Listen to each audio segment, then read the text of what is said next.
It's a big week in the audio world. If you use Presonus Studio One, the latest version is out. It's version 8, and it came with a name change. Namely, it's now called Fender Studio Pro. Now, I don't love talking about gear and software all that much. I'd much rather talk about how to use the gear to get great results, how to record and mix great sounding music. So you don't see a lot of gear reviews here. I'll mention it, but to me I'm much more interested in the technique and learning how to play the guitar than the specs on the guitar, if that makes sense, in the same way with music production. However, I've been a leader in this space for quite a long time. I've been using Studio One.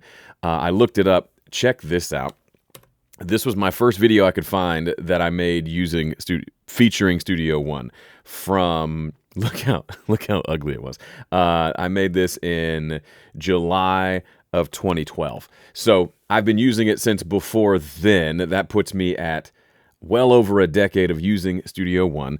And I've been teaching people audio production on this channel for almost 17 years. This year marks I've been 17 year. My 17th anniversary is coming up. So being that I'm a leader in this space, I thought it would make sense to take a video to talk about the change from Presonus to Fender and to give you my real opinion on the matter. Now, first things first, you might think, Joe, aren't you biased? And the answer is yes, 100%.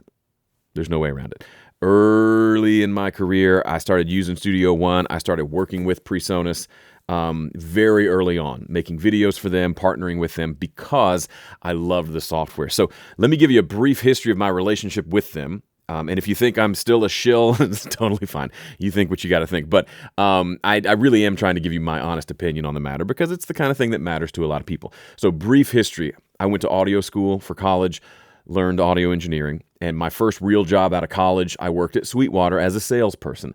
When you work in sales and you have kind of all the gear available to sell, you develop certain brands that are your favorite. Presonus was one of those. I quickly gravitated towards it, probably because they're based in Baton Rouge, Louisiana, and I grew up in Mississippi. That probably has a lot to do with it. They came to Sweetwater and made us jambalaya. That was basically all it took for me to be a huge diehard Presonus fan. But when I left that job, moved back to Nashville, I took a part-time job with a manufacturer rep firm. And that rep firm represented a bunch of brands. One of them was Presonus. So I thought, cool, I love Presonus. So that had me using the Studio Live more. I had to learn how to use Studio One so I could go to a music store and teach the people how Studio One works so they could sell it. And in that process, I fell in love with Studio One. I was a Pro Tools guy through and through. Thought I'd never walk away from Pro Tools. Still think Pro Tools is an awesome piece of software. I loved it. But when I started using Studio One, there were little things about the software that made my life easier, that helped me do the things I wanted to do with fewer clicks. It was more efficient. It felt like they saw what I wanted to do and helped me do it. And I really, really liked that. So I started using it just a little bit on a podcast or to mix one song. Next thing I knew, I was all in and I wanted to use it for everything. And honestly, this is kind of a insider thing. You may recall Graham Cochran from the Recording Revolution. He and I started our channels the same year. We were buddies. We did a bunch of stuff together. His channel was way more popular than mine. And you could make the case that it was because he was a Pro Tools guy and stayed a Pro Tools guy, and I switched to Studio One. I don't know. Studio One's not the most popular DAW out there.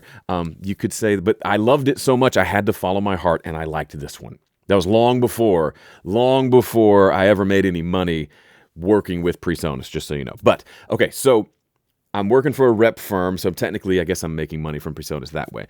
And then I went all in on Studio One and reached out to Presonus and said, hey, let me make a bunch of videos for you, and maybe you can give me some gear in return. And they said, absolutely. So one of the things you might not know, when you're a baby YouTuber, free gear from manufacturers is the best thing ever. As you advance, this is coming up on 17 years on YouTube. I'm not excited about free gear anymore. And realistically, I could get any software that I want for free. and probably most hardware that I want for free, because I've got a channel with a lot of viewers, and brands typically are really eager to get their gear in hands of people like myself. I get offers almost every day. Let us send you something for free if you'll do a review. And 99% of the time I say, no, I'm not that interested. Because what I said earlier, I'm just not that interested in gear over the bigger picture of like, how are we using this equipment that we have to make music? Because you might have a completely different setup than me, but the process can be the same, and I can help you even if your specific gear choices are completely different from mine. And that's where my passion is.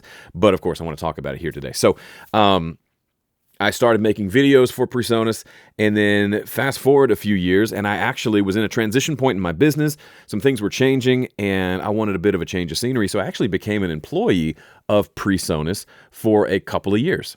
Where I still ran Home Studio Corner, but I was also an employee and making content for them. They wanted me to kind of be one of the faces of Studio One and to make regular content for them. So if you go look at the YouTube channel for Presonus, I've been on there making content about Studio One for a long time now.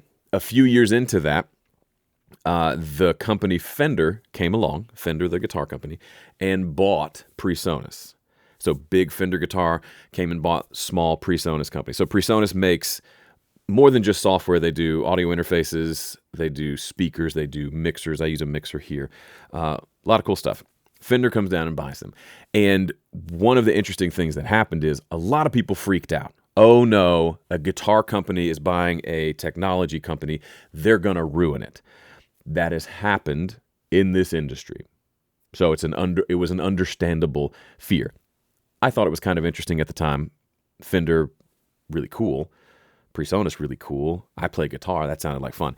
And so there were a lot of people that said the sky is falling. They're going to ruin it. And a lot of people said, okay, interesting, or we don't like the change, but okay, let's see what happens. And they've made changes, and Studio One continues to be Studio One, and it's had lots of updates over the years. And the point being, Fender came along. That was several years ago. I want to say it was around 2022. When Fender purchased Presonus. And now here in the beginning of 2026, they finally decided to change the branding of Studio One specifically to Fender Studio or Fender Studio Pro. So that's kind of a brief history of my relationship with them. So in the last several years, I decided to step back from being an employee of Fender and Presonus at the time, but I said, hey, I'd still love to be involved. I'd love to continue making content just as a contractor rather than as an employee. And they said, sure, please, we'll take whatever you're willing to give us. So yes, I am still on the payroll, so to speak, for Fender. That makes me biased for sure. But they also didn't ask me to make this video. And I wouldn't continue using, I know it's hard to believe, but I do make some money from them, but if I didn't like the product, I wouldn't use it because I could get it for free. I could switch to another company and make money from them if I wanted to. But I like this, and they happen to want to pay me to make content for them. So it's worked out well. So yes, I'm biased, but if that bothers you, then just move on. This video is not for you. But with that said, I want to talk about a couple of things about this new change and give you a quick look at Fender Studio Pro. First, let's talk about what's changing. The big one, check it out, is the name. Instead of Presonus Studio One, it is now Fender Studio Pro. That's going to take me a while to get used to. When you open it up, it looks different. But once you get inside, it looks very familiar. Yes, this looks like what I'm used to seeing inside of Studio One. And if I can be candid, even from the very first time they announced that they were making a DAW, Presonus, and they said it's going to be called Studio One, I didn't love the name because the number one, once we got to version 2, this is Studio 1, 2. 12? No, 1. It's Studio 1, but it's version 2. It just felt a little complicated. So I kind of welcome that change anyway. So now it is Fender Studio Pro. So of the things that change, obviously the name changes. You still have access to it. You will log in. It'll just be under the Fender website instead of the Presonus website. Generally speaking, the experience for me has been mostly the same, but there are a couple of new things. The biggest new thing that's exciting for me as a guitar player is they've added a couple of new plugins. a guitar amp plugin called Mustang, which looks a lot like the Tone Master Pro interface, which I love. So you can dial it. There's a whole bunch of guitar amps built in. This is the Mustang Native plugin, which gives you a bunch of pedals and guitar amps. And then there is the Rumble Native, which is the bass amp version. This is just a part of it now. I friggin' love this. Studio One always had Ampire, which had some cool amp tones, but this is definitely a level up. As a guitar player, I could find a good amp tone there, but I really dig these. For example, I dialed in this really cool, the British Color, which is an orange colored amp. Goodness, they changed the behavior of this where now it's single click and double click. It's flipped. You can change it back, but like these are the guitars I recorded for a demo I did for the new version.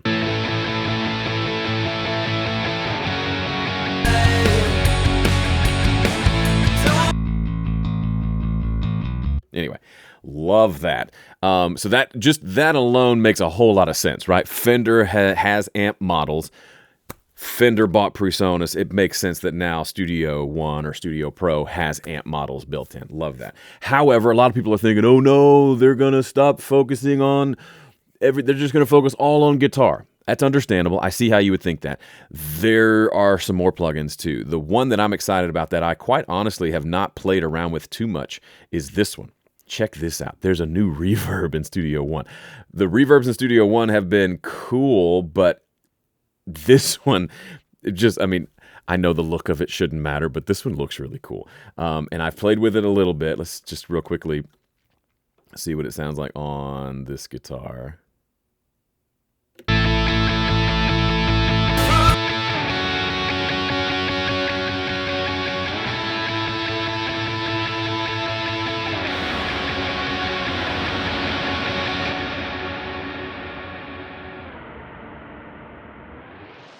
What? Okay. Like I said, haven't played with that one that much yet because I was doing a lot of demos of the guitar-based stuff, but that's super cool. And there's all like normal like stuff you'd expect from an update to Studio One. So the things that have changed, there are new features that you would expect with a software update to version 8, like the plugins that I've shown you. The integration with this app with another app called Fender Studio that you can run on like an iPad. Check this out. You may have seen this. This app's been out for a while. It's called Fender Studio. You can plug a little, if you have like a little audio interface like this little thing, the Fender like Link IO, or just some sort of interface that will plug into an iPad and act as its audio interface, you could start a song over here, like recording a song with amp models like this one. Let me show you. This guitar, for example, yeah, I use these different amp models here. Recorded a song, and then I just use a function here to say, all right, now open this song on my computer in Fender Studio Pro, and it just opens up. I've created a whole bunch of videos. Gregor has created a whole bunch of videos that will go on the Presonus channel, which is now called Fender Studio channel, that shows a lot of the new features. So I'm not showing the features in this video. Just want to give you my take on it. However, that's pretty cool to me. Okay, I've talked a little bit about what's changing. So what's staying the same? A lot, actually. Yes, it's getting a new name. Yes, you got the Fender brand behind it now. Yes, they're a guitar company, so they're going to want to get a lot of guitar players using it. But the things that are staying the same are things like the software team. In case you didn't know, Studio One was developed by a team in Hamburg, Germany. It's actually a separate company called Fender Software Limited, or Presonus Software Limited, that Presonus acquired many, many years ago because they had developed some software and Presonus acquired them and said, hey, you've made a DAW, let's turn it into our branded product, Presonus, and let's make it the best DAW on the planet. So that team, led by my boy Arndt, is high quality, and that hasn't changed. It's the same software team as before. We just got a new name at the top. So the team's the same, which is great. I know a lot of them. I'm very fond of them. I have gotten an insight into working with a German company, and it is as delightful as I expected it to be. They're wonderful. They're precise. They are passionate.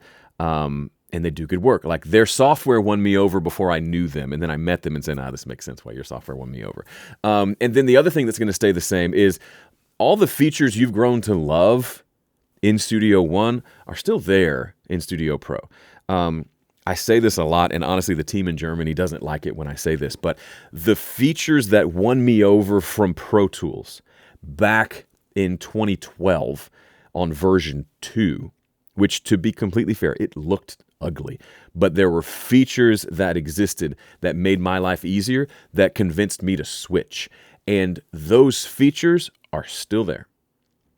Still there. The software looks a lot better. There's a lot of more modern features in there. That's great. They've added a bunch of stuff, but the core functionality that I loved is still there, and it's only been improved. So don't think that this is a fundamental, everything's going to change. That wouldn't make any sense, right? It looks a lot like Studio One. It just now has a different name, and we're going to continue to develop it and make it great. Now, so that we've talked about the things that have changed, and there's a lot more things that have stayed the same. Let me tell you a little bit about my thoughts on the matter. So when Fender first acquired Presonus, a part of me, like most people probably, was a little nervous. I am in addition to being a content creator, I'm a business owner. I'm an entrepreneur.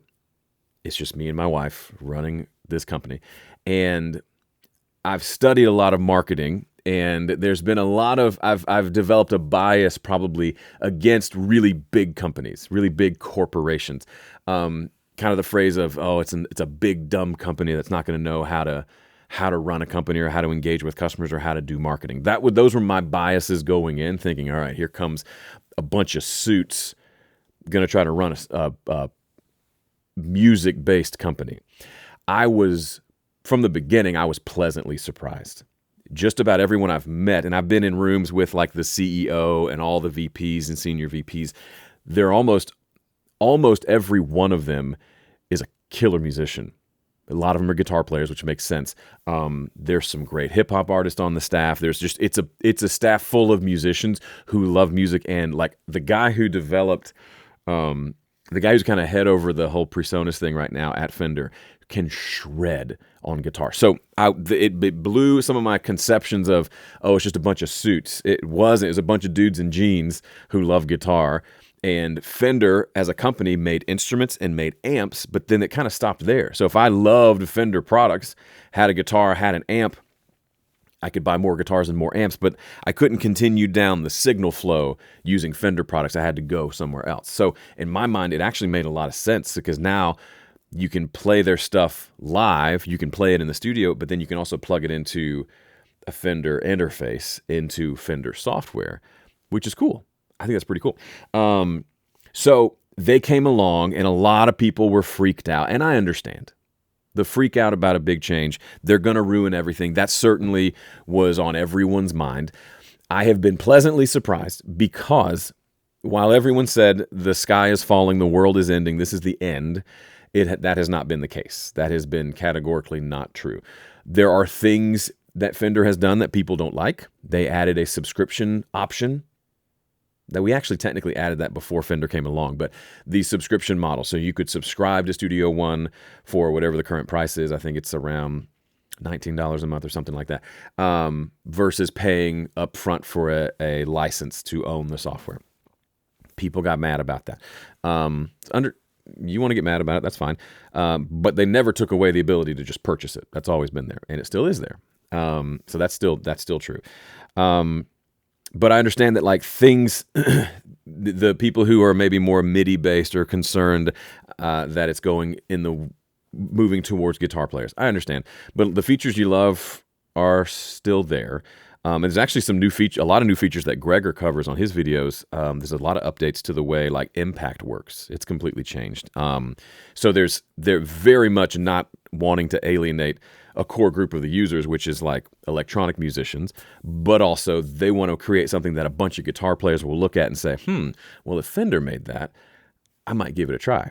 So for me, my overall position on this is one of optimism.